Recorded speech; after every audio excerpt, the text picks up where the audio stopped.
And I'd like to transition now to our next event, which will be the Curators Roundtable discussion. And Kate Bundy will present our moderator. Thank you.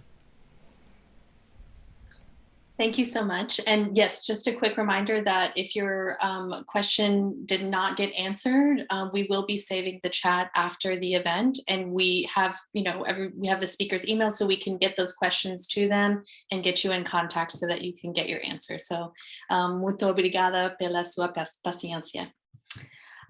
Okay, so I will continue to welcome you to our Curators Roundtable discussion. So we'll have some folks who are returning from yesterday, and we'll get to hear from our curators of transcreation as well.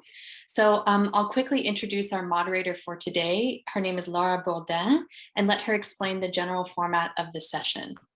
So Lara Bourdin is a PhD student in Hispanic Studies at McGill University. Her interests lie primarily in themes of migration, mobility, and translation in modern and contemporary Latin American and African cultural production.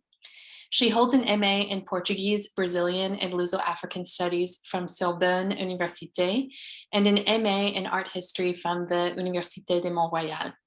She also engages with her research areas outside of academia as a practicing translator and language teacher, and as a research coordinator for NGOs Art Moves Africa and On the Move. So our Curators Roundtable will take place today in French, English, and Portuguese, and Laura will moderate and give you a little bit more of an idea how she'll moderate across those three languages. So without further ado, take it away, Laura. Thank you so much for the introduction, Kate, and good afternoon, everyone. Bonjour à toutes et à tous, et boa tarde. It's really an honor for me to be moderating this roundtable, which is bringing together 6 brilliant curators who have all brought essential contributions to this event and to the evolving fields of exhibiting digital art, whether in physical or virtual spaces. Before we begin, I'd like to note that the transcreation organizers would like to send a big thank you to the Electronic Literature Organization for their support and their promotion of transcreation. The ELO is an international organization dedicated to the investigation of literature produced for the digital medium. Founded in Chicago, Illinois in 1999, the ELO now has a presence across North America and in South America, Europe, Asia, Australia, and Africa. The organization's members hail from a wide array of disciplines and areas of study, including art, literature, communication, computer science, humanities, digital humanities, media studies, women's studies, and comparative media. So moving on to our introductions for our 6 speakers, it's my pleasure to introduce first Nancy Perloff, who is curator of the Modern and Contemporary collections at the Getty Research Institute and the author of a forthcoming anthology of concrete poetry, which is based on the exhibition that she curated at the Getty in 2017. Our second speaker today will be Dene Grigar, who is professor and director of the Creative Media and Digital Culture program at Washington State University, Vancouver, and a specialist of the creation, curation, preservation, and criticism of born digital literature and net art. Our third and fourth speakers are Marcela Vieira and Livia Benedetti, who are the co-founders of curatorial platform area.co. Livia Benedetti is a curator, researcher, and writer based in São Paulo, while Marcela is a translator, PhD student at the University of São Paulo and Paris 8, as well as the editor of Revista Rosa. And our fifth and sixth speakers are Alexandra Martin and Gina Cortopassi from Laboratoire NT2 at the Université du Québec à Montréal. Alexandra is a researcher and doctoral student specializing in digital and literary arts, but with a particular focus on questions of community and communal memory. And last, but certainly not least, Gina is a doctoral student and lecturer at UQAM, where she studies future imaginaries and internet art. So just a few quick housekeeping matters before we begin. In keeping with the transnational and translinguistic nature of this event, as Kate noted, I'm going to be switching between English, French, and Portuguese as we proceed. However, all the questions are going to be translated and dropped into the chat so everyone can follow along.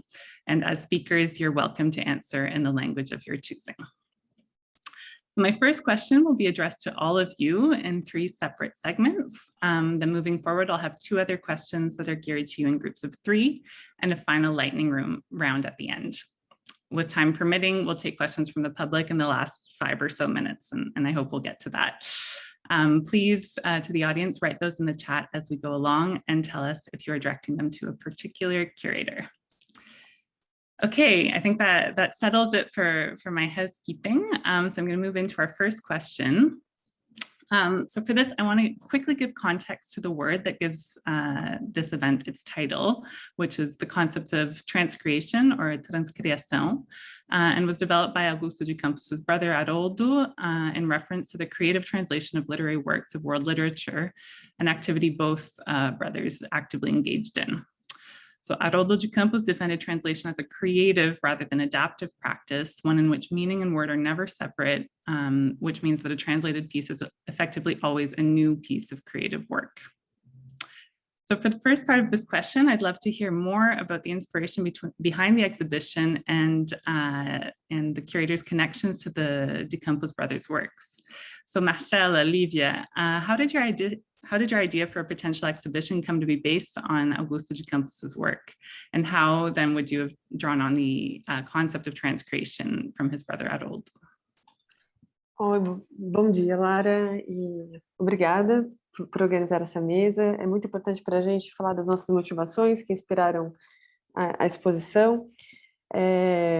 Eu, como tradutora, tenho bastante contato com o Augusto a partir das traduções que ele faz, então as escolhas já são fundamentais, assim, que revelam muito sobre a sua própria produção, mas a gente começou a aproximar da obra do Augusto quando a gente começou mesmo a trabalhar com a área e olhar um pouco historicamente o que vinha sendo feito ao longo da história brasileira também, em termos de produção digital. E considerando o Augusto, então, uma pessoa fundamental tanto para pensar a poesia, mas também as artes gráficas, de forma geral, ele é um artista fundamental para historicamente, atualmente e para o futuro. Então, a gente se aproximou bastante do Augusto com uma proposta de refazer algumas das suas obras que tinham sido feitas para o Flash, né? Então, a gente fez Woods em 2019, e em diálogo com ele começamos a pensar quais outras obras a gente poderia recuperar nesse sentido. Ao apresentar o projeto para a NT2, a gente gostaria de pensar, então, a obra do Augusto de forma ampla, então acessível, considerando que a internet é um meio que interessa muito o movimento concretista também, em termos de plataforma, em termos de superfície. A passagem do papel para a tela, ela cabe muito bem aos concretos, assim, sobretudo ao Augusto. E pensando junto com a curadoria, o que poderia ser um projeto que tanto tocaria numa imersão um pouco retrospectiva do que já foi feito, a gente pensava em ampliar essa recepção para outros países e outras línguas, e aí veio a ideia de por que não, então, abrir um convite para outros artistas trabalharem a partir da obra dele, né? Então, de certa forma, também transcriando, devorando, recriando algo que viesse a partir da obra do Augusto. Essa foi a motivação principal. A gente acha que a gente encontrou, então, um meio interessante tanto de tornar público, não só ao Brasil como ao mundo, resgatar obras antigas e também convidar outros artistas a explorar esse ambiente e essa linguagem. Espero ter respondido. Totalmente. Muito obrigada, Marcela. I'm going to turn over to the NT2 curators now. As Marcela just explained, the notion of transcreation really was very active in their process from the standpoint of area.co. Now I'd like to hear your perspective. So how could we think of transcreation in relation to the practice of curation? Would you say that translation and/or transcreation inscribed itself in your curatorial process for this exhibition? And if so, how? Thank you, Laura, for the question. Well, transcreation too, I think Marcela spoke briefly about this in her answer just now. The transcreation can be viewed also as a form of collaboration, I believe, between a previously existing artistic object and then a new artistic concept to create something new out of that. And so that's exactly what we did with, for example, Adriano, who restored Augusto's work, was completely having to redo the whole thing in a brand new code as well. So it can be, you know, not just like a theoretical or an aesthetic collaboration, but it can also be a very practical one that will render a completely new object, something that's completely other as well as the same. And I think too, we did this more generally, seeing that we were going to expose Augusto's works, but we also wanted to have 3 new artists come in, hopefully emerging artists as well. And we wanted, so it's this vision of, we've got the originals, and then we also have the new works, which are going to change the experience that the spectator has with just the original ones. They're going to dialogue with Augusto's work together. You know, if this were purely an Augusto de Campos exhibition, I think the experience, experience would definitely be completely different. So it was also too a manner of seeing how the artworks can dialogue with each other, how they then create an aesthetic and artistic experience over all the exhibition, not simply as individual objects. Yeah, so really this notion of collaboration being at the center then of your process. Maybe we can return to that towards the end of the discussion, because I think it's a really fruitful avenue for discussion when we're speaking about curation and namely in this context of digital art. And maybe actually Nancy and Dene can jump in here in light of your extensive experience in the curatorial field. So how might transcreation and possibly also collaboration describe or inflect your current curatorial work and or your past projects?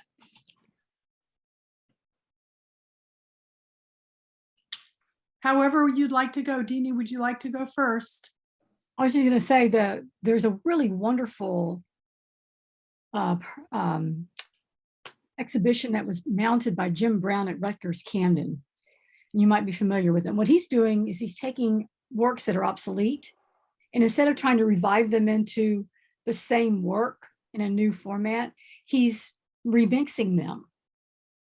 So there was a wonderful exhibition that he did some years ago. I cannot remember the name of it. I should have looked it up, but certainly there's a catalog of all of these works that were remixed. And I thought that was a really interesting approach to the notion of transcreation that you're talking about, but also for preservation.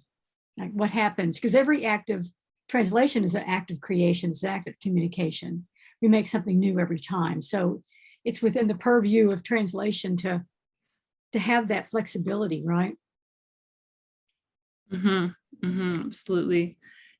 Nancy. Yes, thank you. I was going to add to this, thinking a lot about transcreation as we are, and thinking about digitization, and digitization as a kind of transcreation. And I think that's really important, because a digitized work is a translated work that becomes a new piece of work. It's not just a surrogate, it's not just a replacement, but rather you see the image, the book, the object in a new way. And I wanted to specifically refer to our digital project with Russian avant-garde books, which has been a kind of extraordinary project that has allowed us to move from these tiny, delicate, handmade books that really are fragile to the touch into a digital manifestation, transformation.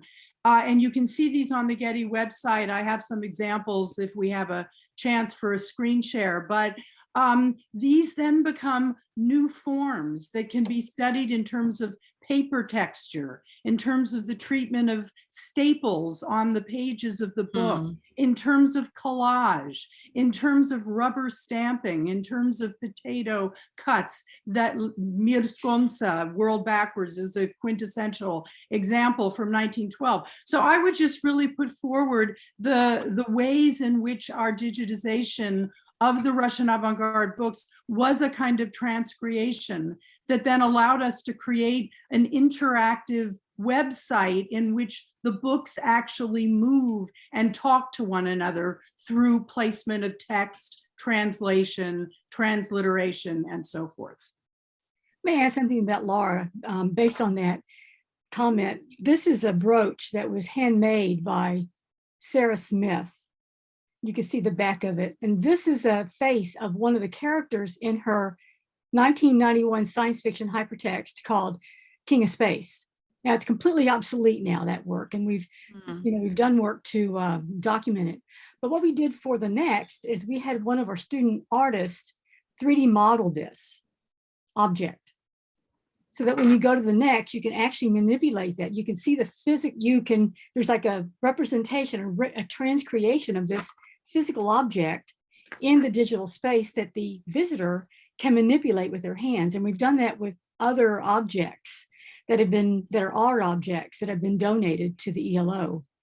There's something like 30 of those that we've produced. And so it's that kind of thing. It's just such a broad term. It allows for breadth of expression, which is what's so wonderful about working in the physical and digital world simultaneously, right? This multi-dimensional spaces that we're working in.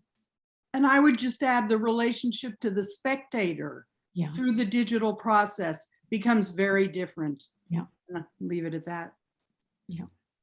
But I find that so fascinating to think about, especially in this age of the increasing transition of museums towards digital spaces, and it's something we don't always think about. I come from a more conventional art history background, and where we really praise the museum experience with all the distanciation that implies, and I found it so fascinating to think about, to hear you speaking about how senses like tactility and closer looking can actually be facilitated through this digital exhibition. So that's thank you so much for those notes. I'm going to shift to my second question, which is for Livia, Marcela, and Nancy. And I'm going to make this question in Portuguese, but I can also maybe translate it briefly at the end. Então, como eu falei, minha próxima pergunta é para Livia, Marcela e Nancy, já que suas práticas curatoriais respectivas parecem dialogar bastante as umas com as outras.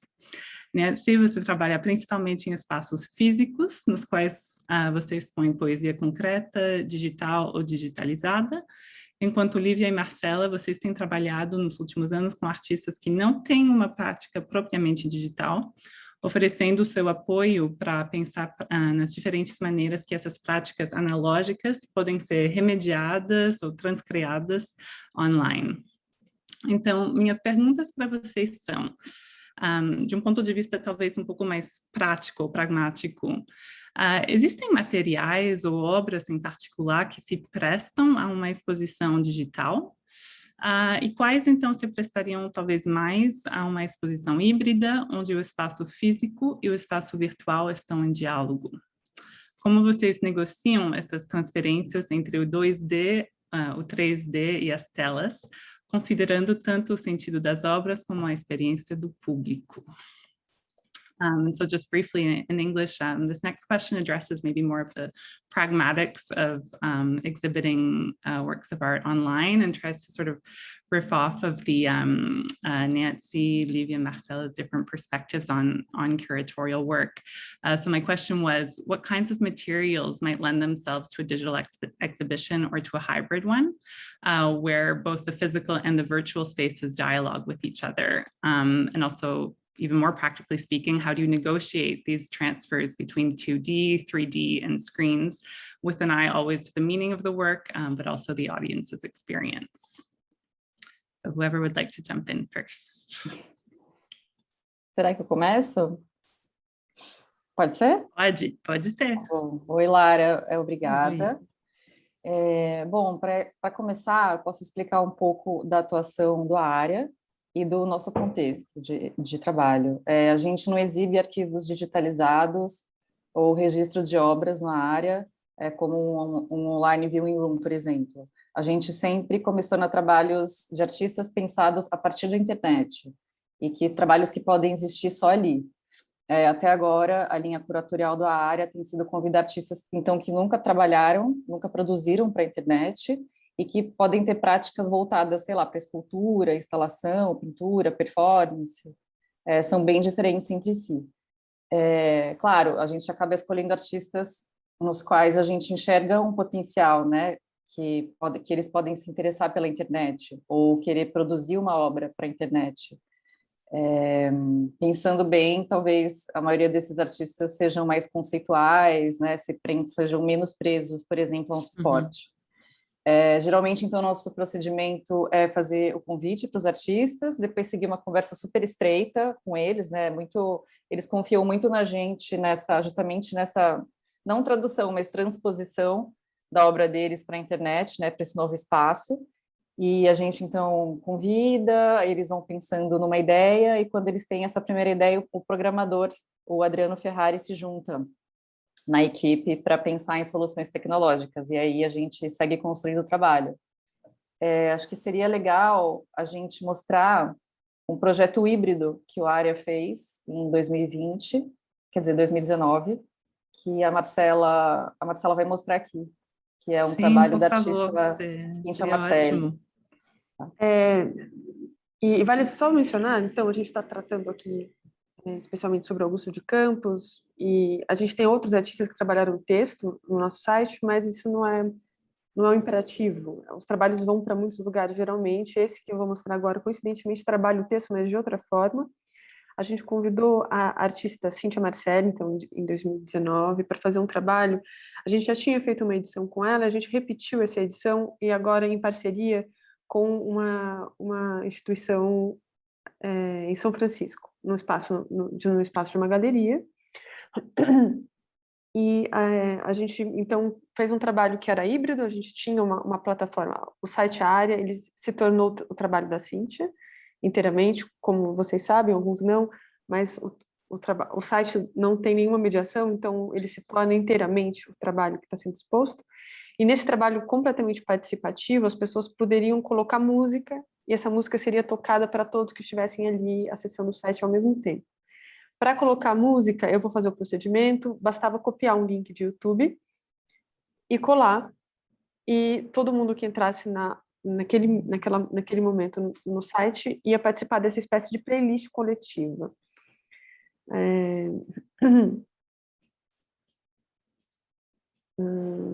Peraí, deixa eu abrir aqui o...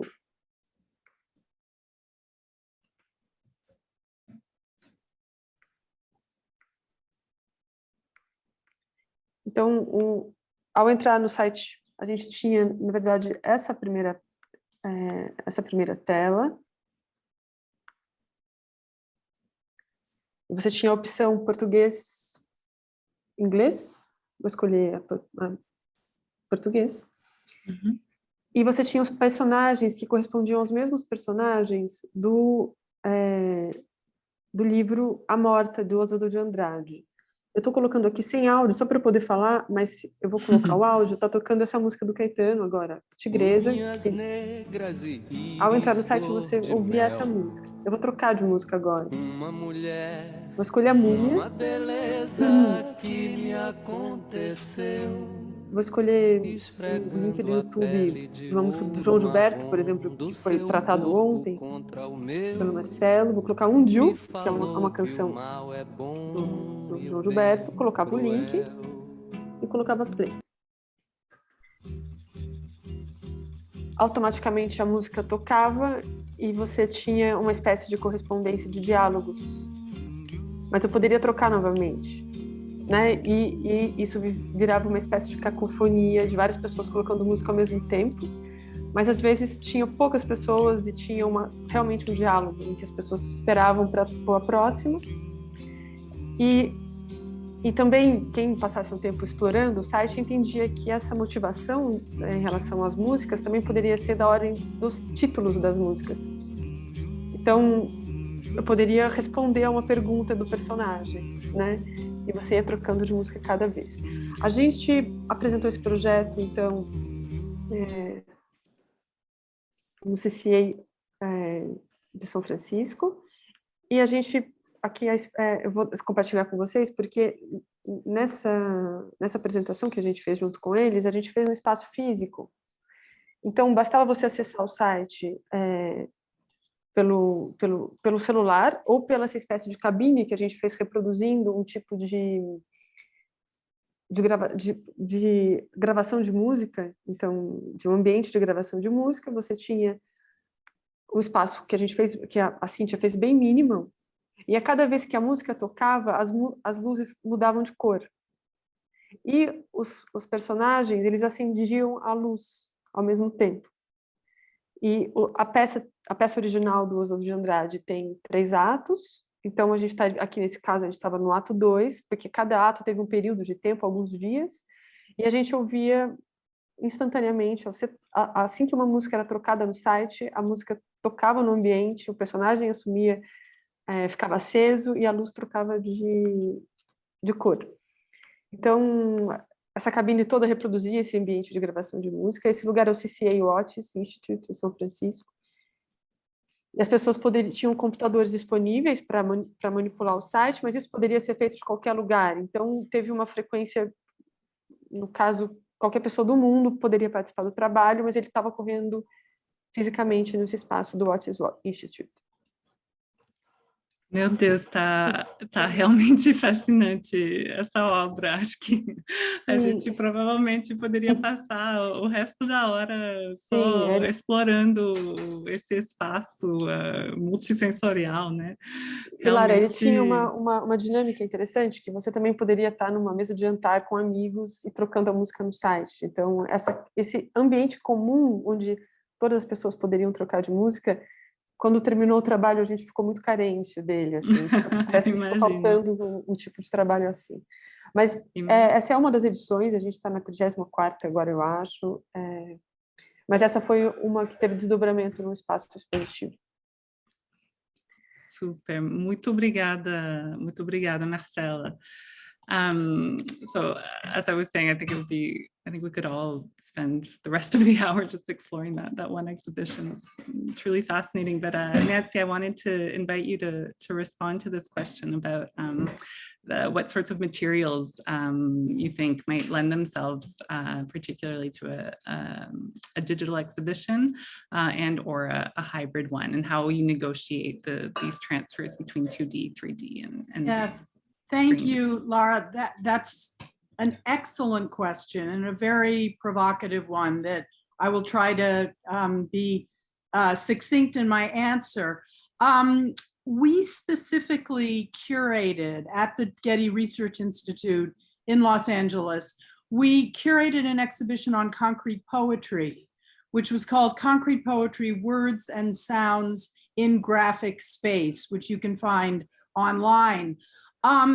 And our challenge was the following. We had sound stations so that it was possible for example, to hear people, to listen to recordings of Poeta Menos, of Posturo, of O Pulsar. There were sound stations and people wore headphones. So that was a quiet experience. But the exhibition ended with 3 what I call digital animations. And these were Augusto's work. This was SOS and Cidade and O Pulsar. And our challenge was that our gallery was not really geared towards full sound emanating from speakers and visuals emanating from a screen. This was a very different kind of approach from the rest of the exhibition.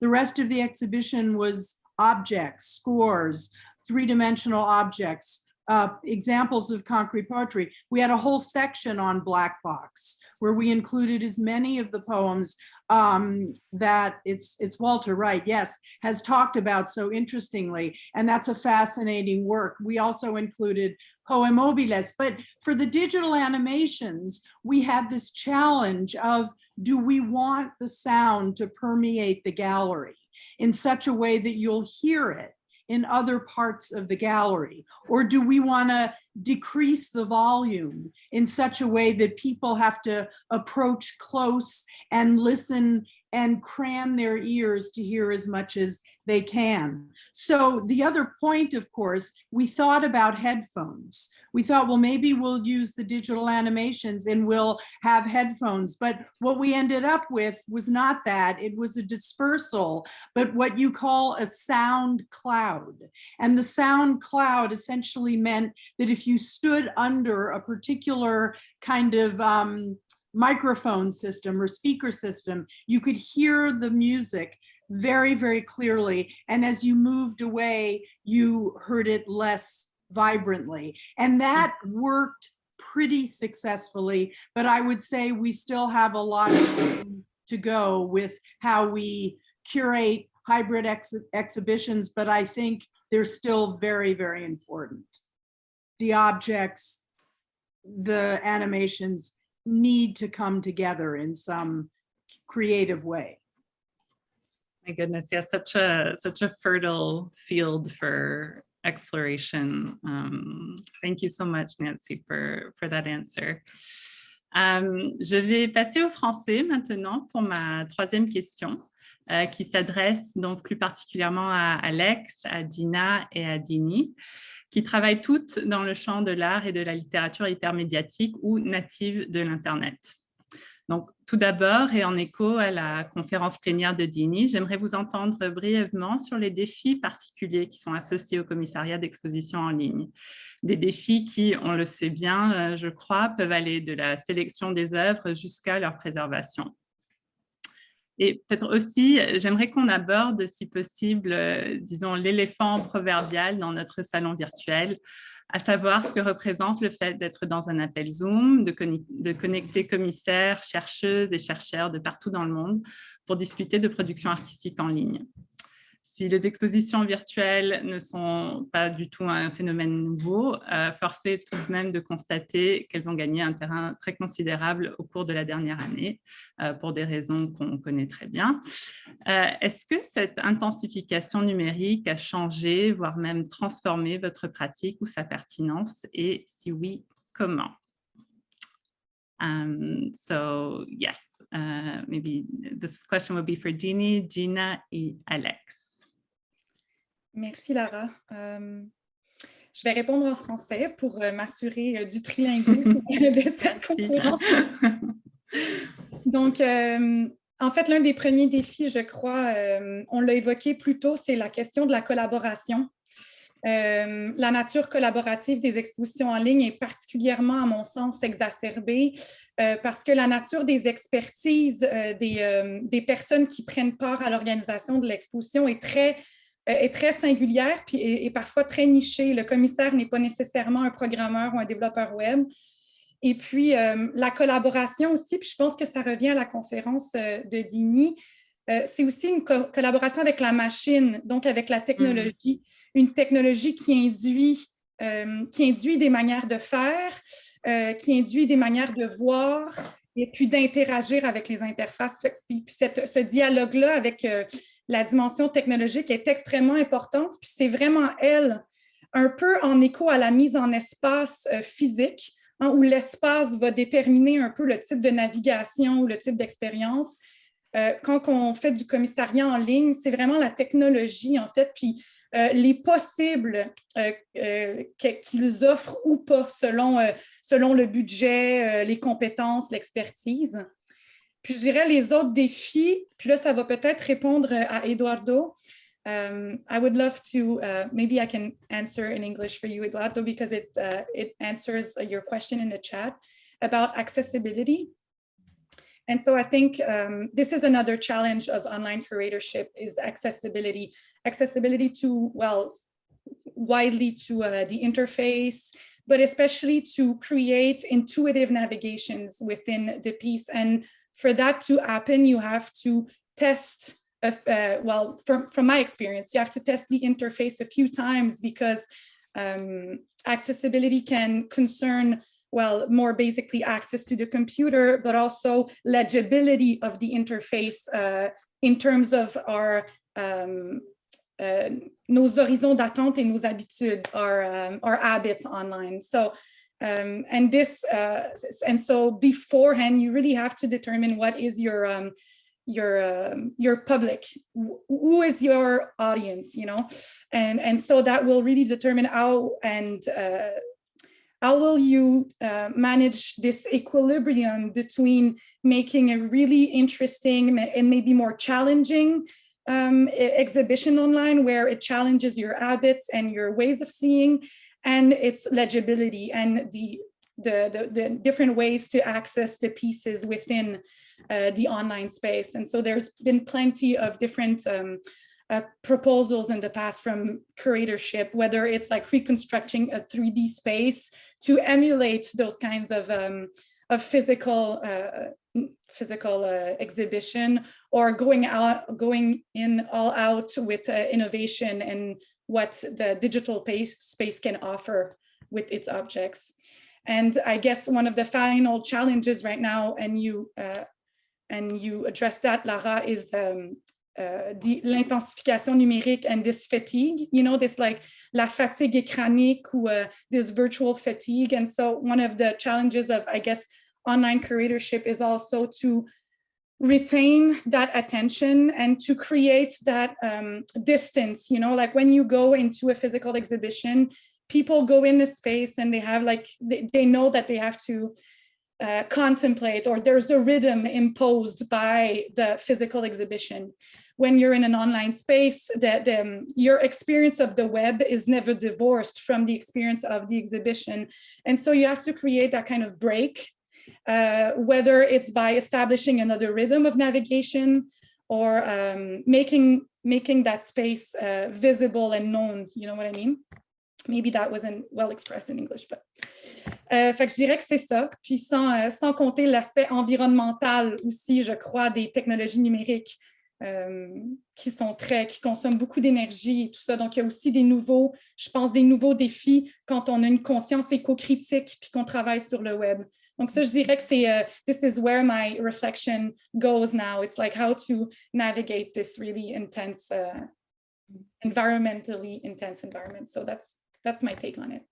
Si je peux juste ajouter rapidement aussi un aspect pratique qu'on a vu avec cette dernière exposition avec Transcréation. Question de l'accessibilité, évidemment, la typographie, la typo concrétiste, elle ne va pas toujours être très, très facile à lire. Donc, on fait toujours attention à ce genre d'affaires, mais il y a aussi, en pensant aux personnes qui utilisent des logiciels de lecture parce qu'ils ne lisent pas eux-mêmes, ou donc ils préfèrent tout à l'oral, à l'écoute. Donc, avec le langage inclusif qu'on essaie d'utiliser, qu'on essaie de valoriser en français aussi, il faut faire attention parce que ces logiciels-là ne vont pas lire un tiret ou un point au milieu d'un mot. Donc, on a dû aussi contourner certains aspects très, très pratiques et presque minimes, mais en fin de compte très importants. Merci beaucoup, Alex, et merci aussi, Gina, pour ces réponses très complètes qui vraiment nous amènent à contempler beaucoup de facettes différentes de ce que c'est effectivement que de monter une exposition en ligne, allant des soucis écologiques aux soucis de l'accessibilité, aux soucis du budget. Je pense que vous nous avez donné beaucoup à contempler. Dene, I would love to hear you on this question of the challenges associated with digital curation, maybe more from your perspective with digital literature.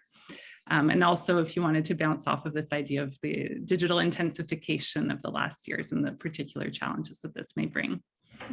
When I first started doing these digital exhibitions, I was doing them in a space, you know, the Library of Congress. I had a little gallery in downtown Vancouver. I ran for 4 years. We had a new show every month. So I was constantly mounting shows, using computers, right? Everything's on computers or some sort of computing device. And the two questions that I asked myself as I was mounting these shows, you know, were basically two challenges. Like, how do we overcome the challenges of availability? If something is available online, free, somebody can sit at their own home and look at this work. Why would they want to drive downtown to see the art in this exhibition? And of course, the answer to that is putting that together as a curator, coming up with some sort of, you know, interesting way to make the works talk to each other, making the works an experience as opposed to just works of art, right? So there's an experience with that. The second question that I needed to ask myself and answer was the challenges of presentation. Like, how do we present these works? Many of them are obsolete anyway, so how do we make those works available? And how do we, overcome some of the issues, especially when you're trying to do things with VR? Like Greg and I worked on Game Changers exhibition, 2 of those 2 years in a row, where we had VR environments, and you have a line of people trying to, experience the VR art. How do you manage that line? What do you do to make that interesting for people? And we overcame some of those challenges by long, thoughtful processes, right? But what's come more recently for me is this recognition that, just as brick and mortar museums developed around, physical objects, right? What do I need to think about as I'm producing the next, right? So what does a digital museum look like? And how's it different than the way I've been doing it all along for 20 years in a gallery? What's the difference between that? And that was the question we had to solve for the last 6 months in putting together the next. And I think the answer to that is to think about how to present works, because the natural habitat for digital art is the digital world, right? But then we're not just talking about digital art, we're talking about virtual art. They're participatory, interactive, experiential, what I call PI, right? So they have that dimensionality that's missing in just like a digital work, like a digitized email, like email, right? That's flat, that's pretty flat. But looking at something like the flash art that we're talking about this week, that has a presence that's totally different. So how do you capture that? And so that was the problem we had to solve, with the next. And that's the stuff like putting together these physical objects that the museum holds and making those available. Having all the works, having gifts, so that when people land on the page, it's not like just looking at like going to MoMA's online site and seeing an image online with just the year and on the artist and the medium, but you actually see it working, it's actually moving, right? All these works somehow move in some way. So making them alive, keeping them, there's a sense of liveness. And that was driving so much of our decisions. And as we continue to build out and ingest, because we have several key moments coming up, July 17th, September 1st, when we ingest more of this stuff, that museum will become more and more alive. And I think that's part of it. So basically, I subscribe to the notion that these works are alive and that we must reflect that liveness. And that in terms of fatigue, to overcome that fatigue, liveness helps to do that. If everything is just flat on a screen and we're just clicking on things, it becomes very predictable. And the predictability, if you're clicking on the same spot and, the old hypertext stuff, you click, click, click, after a while, you just get bored with that. So how do you imbue a notion of change, and which is part of the notion of being alive? Everything evolves, everything's in movement. Nothing is static, right? There's a whole lot more I can say about that. I grew up with a mother who painted. So I grew up with constantly looking at things that were curated, and the way she curated her life, the house, everything. We're not wealthy people, but her philosophy was, you don't have to be rich to love art. So I went to a lot of galleries and museums, and she taught me so much about how physical objects are curated. So it was really interesting to jump into the digital world and think about how digital objects come alive. And I will end by saying that every time I do a digital show in a physical space, there's always a digital accompaniment that's online for people to see. There's an archival space for everything we do, so that people can still visit that space over time, right? So I have 20 shows, something like that, and all 20 of those have the spaces still available. So I'll stop there. Thank you. Oh, thank you so much, Jeannie. It was really beautiful to hear your reflections on the aliveness of art, and also this imperative, I think, of making sure that it's accessible and that all can experience it. I also thought it was interesting in your discussion of this aliveness. It sort of reminded me of a really nice notion that Gina brought up earlier about the idea of collaboration with the computer, actually. So everyone is actually collaborating in these contexts, including the human and the machine. I'm going to shift into my final question for today, which is for everyone. And so at the heart of transcreation, we have these ideas of renewal, creativity, and cycles of past, present, and future.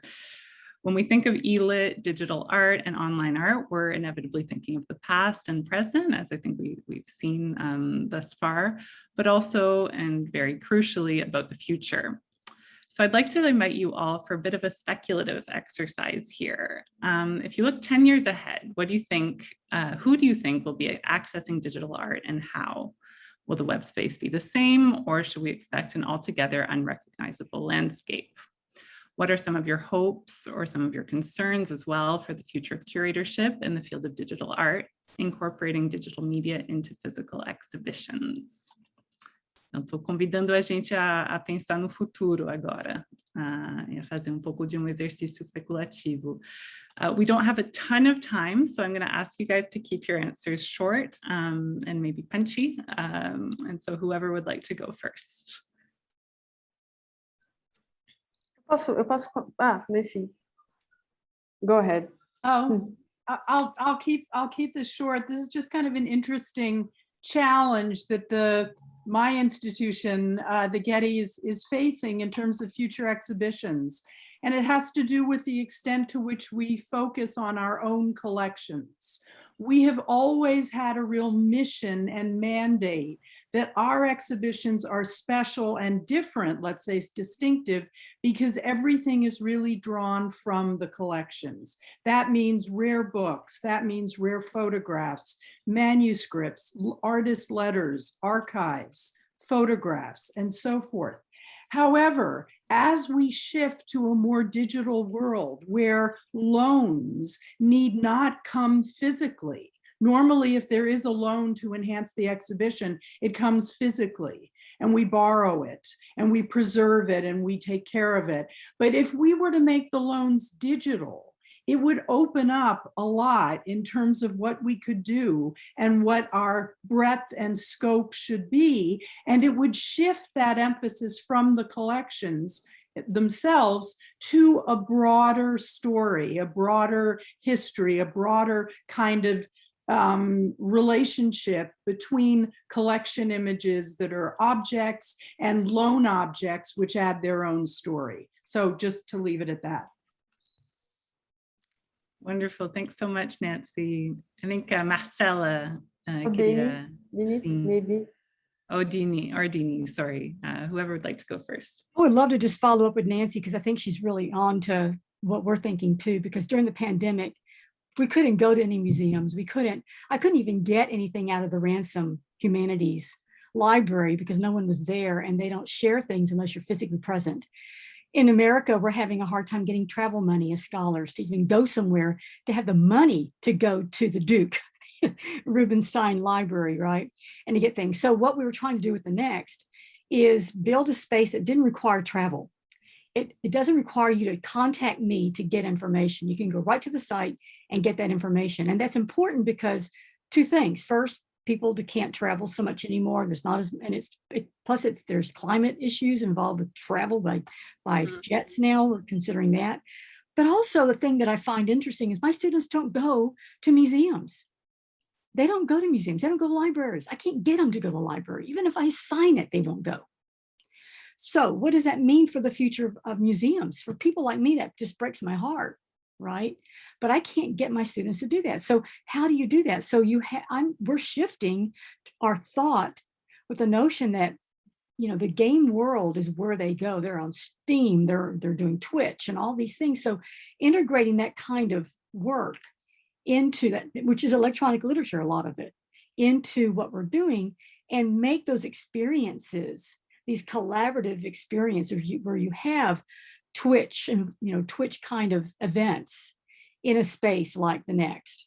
So you're going to draw the young people, the next generations, into these spaces. And so we're trying to do two things with that, knowing that, most of us that go to museums anymore are older, that's not sustainable. So that worries me, so. Okay, posso falar agora, rapidinho? Eu acho que, enquanto atuação na área, assim, fico muito interessada e curiosa pelo que ainda não foi feito, pelo desconhecido. Eu digo isso tanto porque a gente está muito aberta às propostas dos artistas, mas eu gostaria muito de vê-los se apropriando do que já existe, tanto em termos de ferramenta como redes sociais. Então, acho que tomar todos esses ambientes como algo que não está dado, mas que podem ser reinventados, também eles, né? Além das próprias criações, das próprias explorações de linguagem, assim. Eu fico curiosa pelo desconhecido, assim, tanto também quanto iniciativas de museus, e porque eu acho que os artistas e também os museus deveriam entender a internet, ou poderiam entender a internet como algo que pode ser, onde muito pode ser criado, e não ficar enrijecido em práticas que já existem, já estão dadas, já estão reforçadas socialmente. Então, eu fico curiosa para ver uma reinvenção e uma apropriação dos meios. Só mais uma coisa, inclusive do NFT, eu acho que pode ser muito feito aí, e de forma muito interessante. O próximo projeto do área toca nesse assunto de certa forma, e tem uma artista que vai trazer o NFT.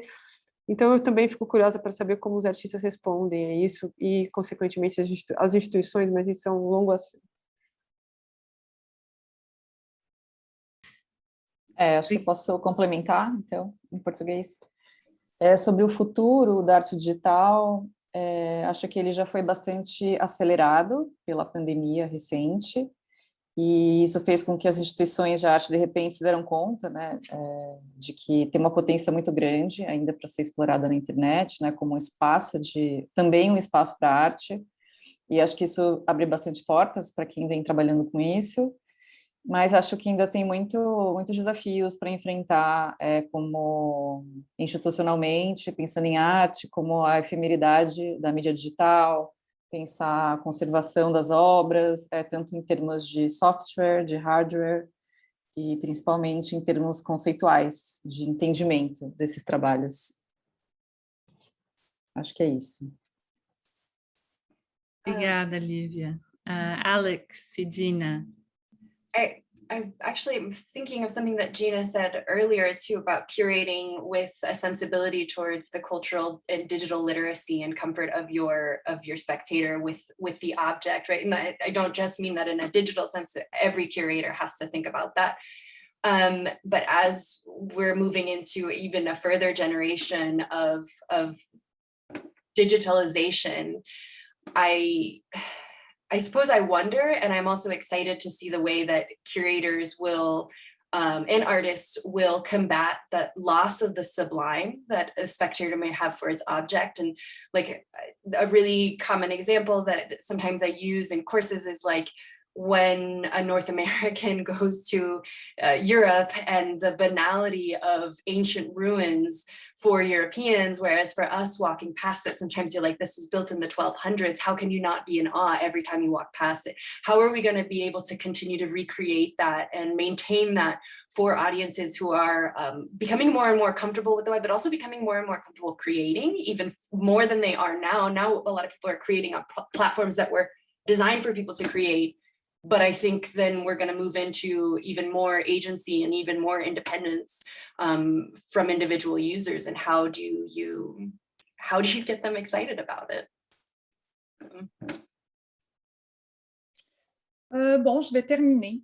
Je ne sais pas si j'ai un souhait, en fait. J'ai une pratique de commissariat très émergente. Je n'ai que quelques 5 expositions derrière moi d'expositions en ligne. Donc, c'est moins un souhait qu'une curiosité, en fait. J'ai vraiment hâte de voir ce que les artistes vont faire au regard des formes changeantes du web, de ces esthétiques, puis de leur négociation avec un web qui est de plus en plus inféodé par le capitalisme, par une logique corporatiste. Moi, en fait, ce qui m'intéresse en art, c'est la façon dont les artistes négocient sur le web des espaces de résistance, puis des espaces de négociation avec ces logiques dominantes qu'incarne le web. Alors moi, c'est pas un souhait, en fait, c'est une curiosité parce que finalement, l'art se renouvelle toujours, peu importe les espaces. Donc, je ne suis pas pessimiste, au contraire, je suis très curieuse de savoir comment on va négocier ces formes changeantes du web en espérant qu'il y ait un mouvement général vers un certain développement durable de cette économie culturelle-là. Mais je dirais que, voilà, c'est pas un souhait, c'est juste un... Merci beaucoup, Gina. Je trouve que c'est une très, très belle façon de terminer cette rencontre en ouvrant donc vers la possibilité du web comme un espace de résistance. So I was just saying that thanking Gina for her intervention, which I think brings a beautiful close to this session, reminding us that the web can also be a space of resistance and that it is endlessly adaptable, resistance namely against capitalism and the commoditization, although I don't know if the NFT phenomenon really fits into that. There's been an active discussion about NFTs in the chat, which I look forward to reading more in detail now, but for the time being, I'd just like to thank you all so much for your wonderful contributions to this panel. And maybe making the transition over to our next session, which will be the keynote from Eduardo Ledesma. Thank you so much again, and over to you, Kate, I believe. Yes, thank you so much. I want to say a huge thanks to Lara Bourdin for moderating this session. What a beautiful and rich discussion in 3 languages. We did our best to moderate between the 3 seamlessly, and we really hope that you were able to experience that to the fullest. So thank you again, Laura, and thank you again to all of our curators who not only made this event possible, but are making so many amazing activities available to the public before, now, in the future, whatever that may hold.